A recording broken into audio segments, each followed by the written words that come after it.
You guys, hey, you will not believe it. I said it that, there is more to the story. You cannot just wake up and say that you want to resign. The story is out of a bag, and the whole shebang that happened that made Ajuri Ngelale to resign is out, and we are going to go into all of that in a bit. Before we do so, please subscribe if you haven't, just to be a member of this community. Also, remember to leave your opinions in the comment section. I love to hear from you. Let's exchange opinions over there. Now, let's go into the details. President Bola Ahmed Tinubu's special advisor on media and publicity, Ajuri Ngelale, did not resign as an aide to the president to address a vexatious medical situation in his family, as they claimed.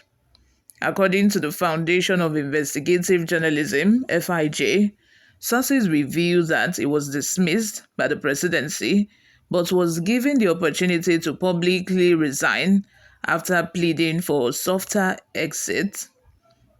Newsroom Nigeria reports that Ngelale, who also served as a special presidential envoy on climate action, shocked Nigerians on Saturday when he abruptly announced his departure, citing medical matters presently affecting my immediate nuclear family.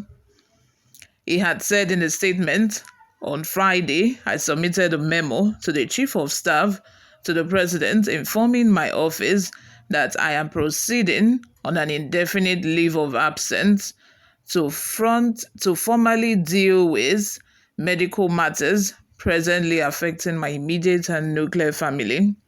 While I fully appreciate that the ship of state waits for no man, this agonizing decision entailing a pause of my actions as a special advisor to the president on media and publicity, an official spokesperson of a president, special presidential envoy on climate action, and chairman, Presidential Steering Committee on Project Evergreen, was taken after significant consultations with my family over the past several days as a vexatious medical situation has worsened at home.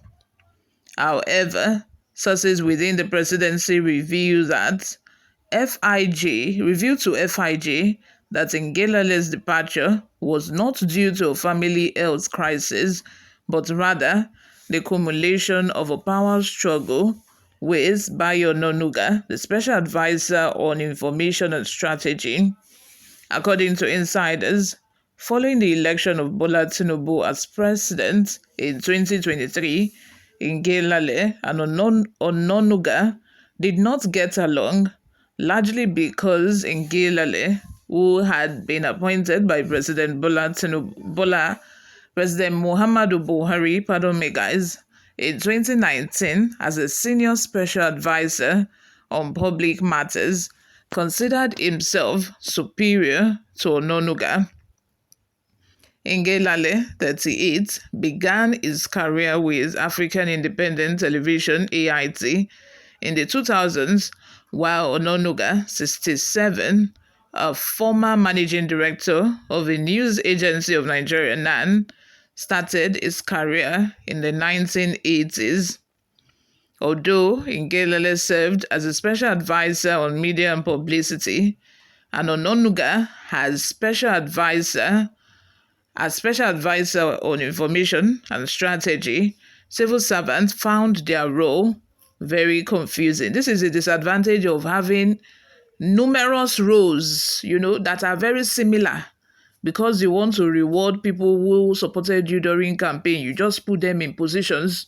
At the end of the day, there will be confusion. There will be, the roles will be eroding each other. Like the two roles that they are talking about, the role given to Onanuga and Ngelale is very similar. That is why they are having problems. That is why they are fighting. Why wouldn't they? Instead of the president, to save the money that is paying a salary to these people, he prefers to just reward them with the position, even though some people will just be there without functioning. Some people will just be there without doing anything for the next 4 years, and then they will continue to receive salary. In the previous administration, Femi Adesina was a special advisor on media and publicity, while Garba Shehu was a senior special assistant. Everyone knew Adesina as SA was senior and Shehu as SSA was subordinate, with both Ngelale and Onanuga holding special advisor roles. The distinction wasn't as clear. By default, the civil service structure reported to Ngelale as SA on media. Ngelale considered himself untouchable because he had the backing of a president's son, Sheyi, and Femi Gbajabiamila, the president's chief of staff. A source disclosed he was fired. I became aware of this on Tuesday, but I won't rule out the possibility that it happened earlier. But he got the letter. But when he got the letter, he started to plead to be allowed to resign as a soft landing. He was eventually given a soft landing, which is understandable. News of his sacking in public would have thoroughly embarrassed not just Ngelale, but the presidency too. The source added that despite efforts by several top appointees and ministers to intervene in the feud between Ngelale and Onanuga, the conflict escalated. The Ngelale-Onanuga feud was no secret in the villa, so several top appointees and cabinet members,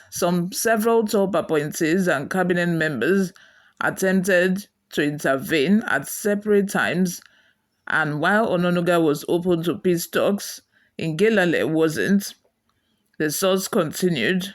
For example, Mohammed Idris Malagi, the Minister of Information and National Orientation, called for talks 4 times. Onanuga was willing to attend, but Ngelale snubbed them all, always claiming he was busy. Number one, Onanuga he was way older than Ngelale.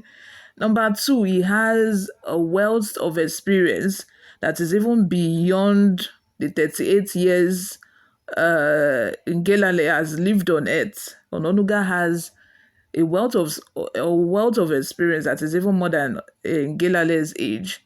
I feel he should have humbled himself, all because you think you're close to people that are powerful and will support you.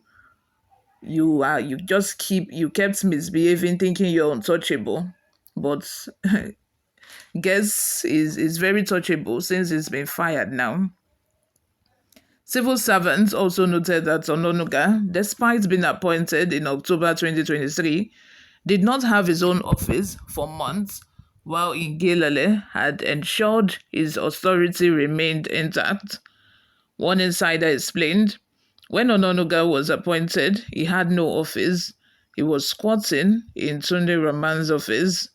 It was just recently that he eventually got an office that belonged to either Wale Edun or Zacchaeus Adedeji when they were still advisors. Rahman, the senior special assistant to the president on media and publicity, had been appointed in July 2023, 3 months before Onanuga's appointment. Meanwhile, Zacchaeus Adedeji, who was appointed special advisor on revenue, and Wale Edun, special advisor on monetary policy, had both secured their roles in June 2023, months ahead of Onanuga. Another source revealed that Ngelale's powerful position was largely attributed to his backing from Sheyi Tinubu and Gbajabiamila. During the 2023 presidential electioneering, Jumoke Oduwole, the special advisor on the Presidential Enabling Business Environment Council, introduced Ngelale to Gbajabiamila, said the source.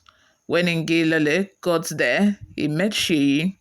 He told Sheyi he would facilitate a CNN interview during which Tinubu's presidential ambition would be discussed. Sheyi thought it was impossible, but Ngelale did it. He secured the interview on CNN. He then told Sheyi the time and date it will air, Sheyi promised Ngelale that Tinubu would phone him if he pulled it off. Immediately after the interview was aired, Tinubu called Ngelale. Following Tinubu's election victory, Ngelale's appointment was secured soon after his return to Nigeria. In contrast, Onanuga's appointment was delayed for at least 2 months and required intervention from Chief Bisi Akande, a close ally of Tinubu. Sources confirmed that Ngelale's directive that no statement from Onanuga could be released without his approval had aggravated the situation. The internal conflict and Ngelale's difficult relationship with journalists and the media eventually damaged his standing with the presidency. He did not have a good relationship with journalists.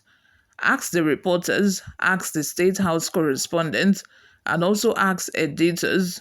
One source said, many people consider him disrespectful and arrogant. Even the editors. You can hardly find any important editor in Nigeria who likes or regards Ngelale. Efforts by FIG to reach both Ngelale and Onanuga for comments were unsuccessful, as neither responded to calls or messages. What do you all think about this? Let me know in the comments section. The thing is, when you are being placed at a position of authority, you must humble yourself no matter what.